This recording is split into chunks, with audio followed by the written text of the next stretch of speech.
tardes, este es el noticiero CTBS y estamos empezando este programa especial sobre la Revolución Rusa. Todos sabemos sobre esta revolución social que está llevando a cabo en la Unión Soviética. Hemos llevado a nuestro equipo de reporteros para investigar y dar a conocer sobre los hechos más importantes de esta revolución. Ahora iremos a nuestro primer reportaje con nuestros compañeros Santiago Vadillo. La liberación del campesino no pudo eliminar las grandes desigualdades sociales en el campo ruso. Los campesinos, agobiados por impuestos y sumidos en un gran atraso técnico y cultural, ansiaban el reparto de la tierra y las grandes propiedades de los nobles, la iglesia o las propiedades de los zares. En el campo ruso, en conjunto, no fue capaz de alimentar a una masa creciente de campesinos. Por lo tanto, se puede afirmar que había superpoblación rural, sin aumentar la productividad agrícola ni las posibilidades de otro empleo.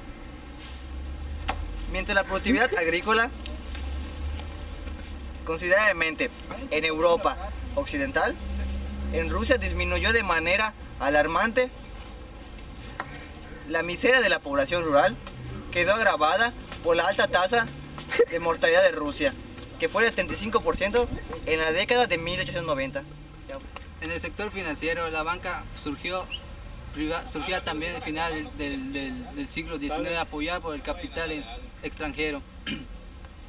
Ya a principios del siglo XX, además, las inversiones francesas comenzaron a acudir capitales ingleses, belgas e incluso alemanas. Se introdujo en Rusia de manera un tanto forzada, impulsado así por las inversiones extranjeras. La industrialización se realizó de forma expulsiva, dando resultados de concentración.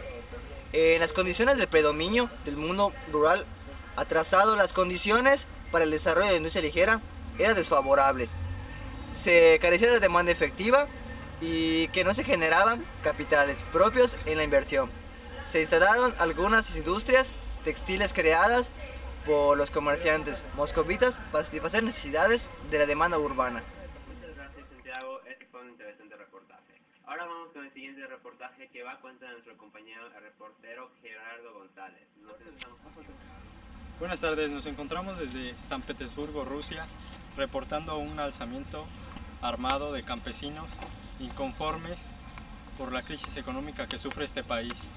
De igual manera, los campesinos, después de la Gran Guerra, hubo una severa crisis económica y social que originó que hubieran levantamientos civiles.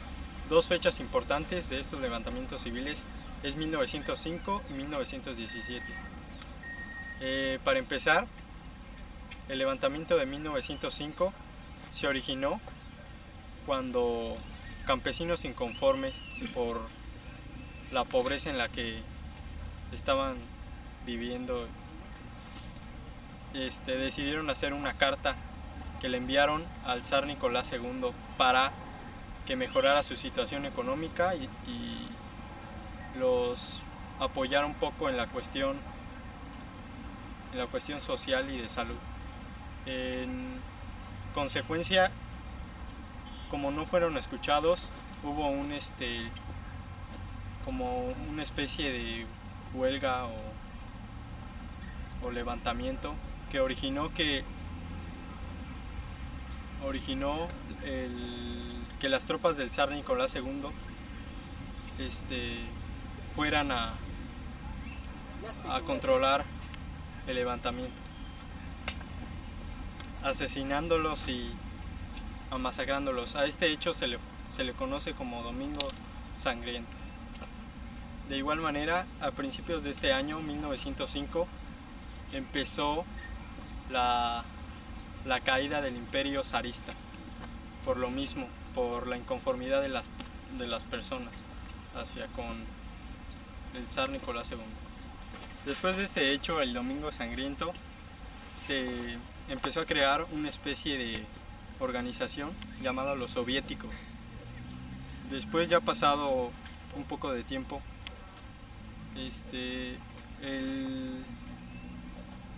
la organización soviética y la rebelión de 1945 empezó a tener una caída. La gente, al tener otros tipos de crisis, otros tipos de problemas, no le prestaron mucha atención, como la Primera Guerra Mundial, lo que ocasionó que las personas que ya vivían en una situación muy precaria y con mucha pobreza, se volviera más drástica su situación. Y volvemos a CTBS, su noticiero. Después de haber visto estos dos reportajes, iremos por el tercero, que es un correportaje entre nuestros compañeros Noé Narváez y nuestro compañero ya conocido Santiago. Desde Rusia para CTBS, en la madrugada de ayer, 25 de octubre, las tropas bolcheviques dirigidas por Trotsky tomaron los puntos estratégicos de la ciudad y comenzaron a detener a los miembros del gobierno provisional. Las protestas de los mencheviques por la traición a la democracia no cambiaron la relación de fuerza. La presión de los guardias rojos hizo imposible cualquier deliberación. Por lo muchos de los partidos de Rusia, estoy sucediendo a mi compañero Noé. Las noticias de hoy, hoy el día 26 de octubre, fueron aprobados por unanimidad en el dosis del Congreso denominado por los bolcheviques 3 decretos. El primero se ofrecía a los pueblos y gobiernos en guerra la paz inmediata, sin anexiones ni reparaciones, y decretaba el cese de las hostilidades. El segundo decretó que se expropiaban sin indemnización 150 millones de hectáreas en favor de los comités locales de los soviets de campesinos. Y en el tercer decreto se creó el Congreso de Comisionarios del Pueblo, que asumió todo el poder ejecutivo hasta la convocatoria de la Asamblea Constituyente. En la insurrección armada del 25 de octubre de 1917, que fue hace un año, fue fin a la fase burguesa de la revolución. Continuamos con su noticiero, CTBS. Ahora tenemos algo especial para ustedes.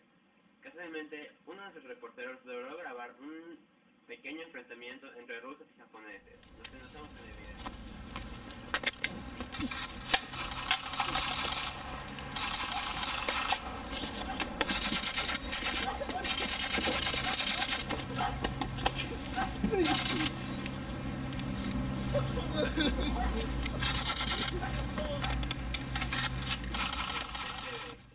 Después de ver estas imágenes a cuenta de nuestros compañeros reporteros y camarógrafos, podremos darnos cuenta de la crisis que está viviendo en este momento en la Unión Soviética. Podemos ver de lo violento que es esta revolución y lo difícil que es para las personas que habitan en ella. Ahora, le damos crédito a nuestros reporteros por su valentía y sagacidad a la hora de hacer su reportaje. Seguimos. Ahora iremos con nuestro compañero Henry Michael. Muy buenas tardes a todos los que nos están viendo desde casa, informados desde Rusia, y nos están informando del gobierno de Lenin, que acaba de ascender a la creación de la URSS, y nos están diciendo que logró formar el primer estado socialista con el gobierno dirigido obviamente por Lenin y por sus dirigentes de los soviets, que eran los delegados de las fábricas y de los que trabajaban en el ejército.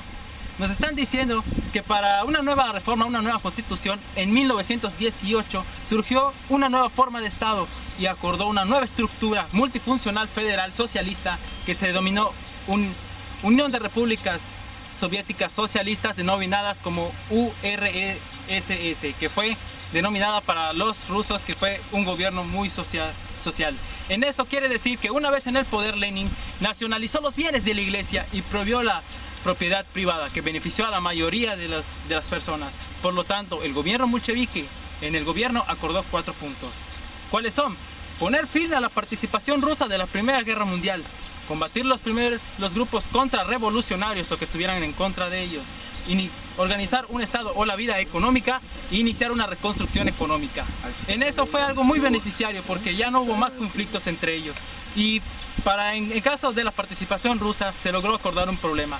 En el conflicto bélico se acordó la situación y se discutió, y en marzo de 1918 se firmó el Tratado de Brest-Litovsk, en el cual Rusia salió de la guerra perdiendo Finlandia, Estonia, Letonia, Lituania y otros territorios de Polonia y Ucrania. Y tocando otro punto que se vieron afectados, iniciaron por varios países europeos por el temor de ser alcanzados por la acción comunista, y armaron un ejército denominado Blanco con la intención de atacar a los rojos, pero que eran los milicias del gobierno de Lenin, que el resultado fue una guerra civil que se decidió a favor del gobierno, que contó con el apoyo popular y la estrategia de su comisario y la insuficiente colaboración del Ejército Blanco. Y hablando de eso, las consecuencias fueron trascendentes para eliminar cualquier posibilidad de enfrentamientos. El régimen de Lenin eliminó toda oposición, incluso dentro del propio Partido Comunista, que fue en base de este partido, que quedó como único partido político socialista y se consolidó en la alianza de la República Soviética. Sin embargo, Rusia quedaba como la principal importante. En esto quiere decir que Rusia se volvió un país socialista y que en el Tratado de Brest-Litovsk trataba de que sus conflictos se dieran por terminado. Esto es todo lo que tengo que informar en este momento desde Rusia, informando para CTBS desde Rusia. Hasta luego.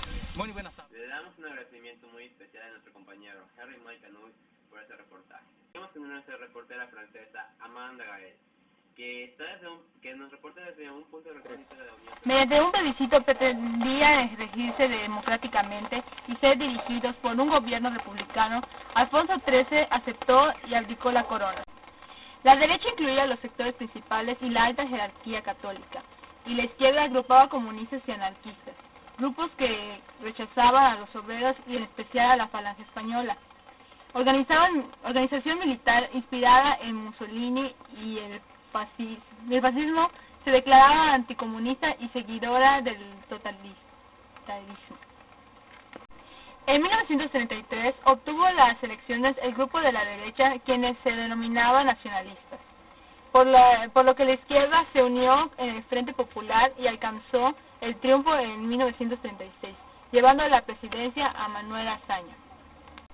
En julio de 1936, una Junta de Defensa Nacional, bajo el mando de Francisco Franco Bahamonde, en conjunto con la derecha española, se levantó en armas contra el gobierno y la guerra civil y cruel devastó campos y ciudades. Europa se creó un comité de no intervención, obligando a los españoles a determinar por sí solos su futuro, recibiendo apoyo alemán a favor de los nacionalistas, proporcionándoles armas de guerra y participando diferencialmente alemanes a través de la Legión Cóndor. En aquel conflicto, quienes permiten la supremacía aérea de las fuerzas franquistas y se sumaron de igual manera soldados italianos a las fuerzas nacionalistas. Actualmente, en 1937, la Unión Soviética decidió ya no hacer caso del comité de intervención y brindó su ayuda a los republicanos. Los regímenes se organizaron bajo el mando de Francisco Franco y así el 28 de marzo los republicanos se rindieron, lo que originó que Franco se adueñara de la situación y de esa manera Inglaterra, Francia y Estados Unidos reconocieron el gobierno militar. Eso es todo. Las gracias de nuevo a nuestros compañeros reporteros por todo esto que nos han aportado y por mostrarnos cómo se vive en la Unión Soviética en este mismo momento. Me despido de ustedes, esto fue su noticiero CTBS y nos veremos hasta la próxima. Muchas gracias.